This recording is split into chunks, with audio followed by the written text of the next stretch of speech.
로이는 우주 비행사입니다. 그리고 그는 동료들 사이에서 평정심의 대가로 통하죠. 어떤 상황에서도 그의 심박수는 80을 넘지 않았는데요. 얼마 전에는 이상현상으로 우주 안테나에서 지구로 추락하는 사고까지 당했는데 아무렇지 않았답니다. 이런 자신을 주변 사람들은 능력으로 인정하는 분위기였는데요. 하지만 정작 로이 자신은 그렇지 않았답니다. 평정심의 대가라고 하지만 사실 그 말은 마음이 움직이지 않는다는 뜻이고, 그렇다 보니 그의 기분은 늘 처져 있었고 남들 앞에서는 습관처럼 미소를 지었죠. 특히 자신까지 타인의 시선으로 바라보는 것 같아 더 싫었는데요. 그런 로이를 향해 아내인 이브는 자기 학대적이라고 말을 하죠. 하긴 스스로 언제든 죽어도 괜찮다고 생각했으니까요.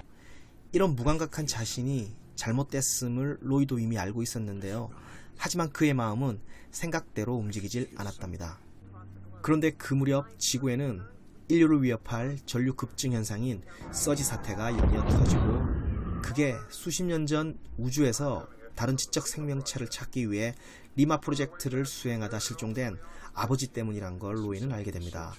로이의 아버지인 클리포드는 역사상 가장 위대한 우주 비행사였지만 이번 서지 사태로 인류를 위협하는 인물로 전락하고 말았고, 로이는 미국 정부의 요청에 따라 그런 아버지를 만나기 위해 달과 화성을 거쳐 해왕성으로 향하게 되는데요.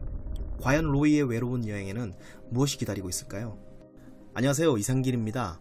이상길의 작고 깊은 영화관 49번째 상영작은 바로 제임스 그레이 감독의 에드 아스트라입니다. 2019년작인데요. 개봉 당시 크게 흥행하지는 못했지만 개인적으로는 2013년 그래비티부터 시작해 인터스텔라, 마션, 퍼스트맨으로 이어지는 사실적이면서 철학적인 우주영화의 계보를 잇는 명작이라고 감히 생각하는 작품인데요. 특히 무한한 우주 공간을 통해 인간의 마음을 들여다본 역작이랍니다. 그럼 지금부터 로이의 긴 여행에 같이 동참해 볼까요? 생각과 마음은 다릅니다. 생각은 머리가 하지만 마음은 가슴이 느끼는 거죠. 이 말인즉 생각은 자신의 뜻대로 어떻게든 할 수가 있지만 마음은 그렇지 않다는 뜻입니다. 그래서 마음은 늘 골칫덩어리인데요. 생각에서 아무리 긍정의 신호를 보내도 마음이 말을 듣지 않으면 기분은 좀처럼 나아지지 않죠. 마음이란 게 그래요. 좀처럼 움직이지 않는데 한번 움직이면 또 가속도가 확 붙어버리죠. 에드 아스트라에서 로이가 아무리 생각을 바꿔도 그의 마음이 움직이지 않았던 이유가 아닐까요? 해서 아버지를 찾아 나선 로이의 긴 우주여행은 사실 고장난 자신의 마음속으로 깊숙이 들어가는 여정이기도 하답니다. 영화 속에서 로이가 주기적으로 받는 심리진단이 중요한 의미를 갖는 것도 그 때문인데요. 사실 우주와 인간의 마음은 닮은 구석이 많죠. 둘 다 분명 존재하지만 끝이 있는지 없는지는 알 수가 없고, 우주나 마음이나 시시각각 변한다는 점도 같습니다. 또 마음속에 자리 잡은 근심이나 걱정 혹은 우울은 우주의 블랙홀 같죠. 다른 모든 감정을 빨아당기기 때문인데요. 실제로 블랙홀은 빛조차 빠져나올 수 없다고 하죠. 근심이나 걱정, 우울이 심해지면 삶의 희망을 잃게 됩니다. 그러거나 말거나 에드 아스트라에서는 로이의 여행보다 그의 아버지인 클리포드의 여행에 더 주목할 필요가 있는데요. 둘 다 인간의 마음과도 같은 우주의 심연 속으로 여행을 떠났지만 목적이 달랐죠. 로이는 어릴 적 생이별을 했던 아버지를 찾아 나섰지만 클리포드는 다른 지적 생명체를 찾기 위함이었답니다. 하지만 그곳엔 아무것도 없었어요. 그래도 그는 심연 속으로의 전진을 멈추지 않았죠. 쇳덩이처럼 무거워진 마음의 늪에 빠지면 기분은 점점 더 가라앉기 십상입니다. 그때는 어떤 생각도 마음의 빗장을 풀기가 쉽지 않죠.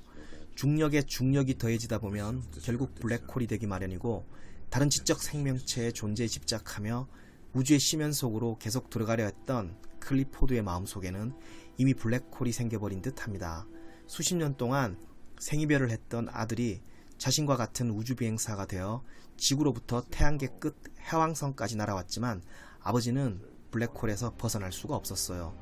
그렇게 그는 없는 것을 찾느라 있는 것을 보지 못했죠. 사실 마음속 공허함이 무서운 건 있는 건 보지 못하고 없는 걸 자꾸만 찾으려는 데 있지 않을까요? 그렇답니다. 그런 클리포드의 모습은 끝없이 무언가를 갈구하며 공함에 몸부림치는 현대인들의 자화상이고 로이는 태양계 끄트머리까지 가서야 겨우 그 병을 고치게 된답니다. 그리고 그는 마지막 심리진단에서 이렇게 말을 하죠.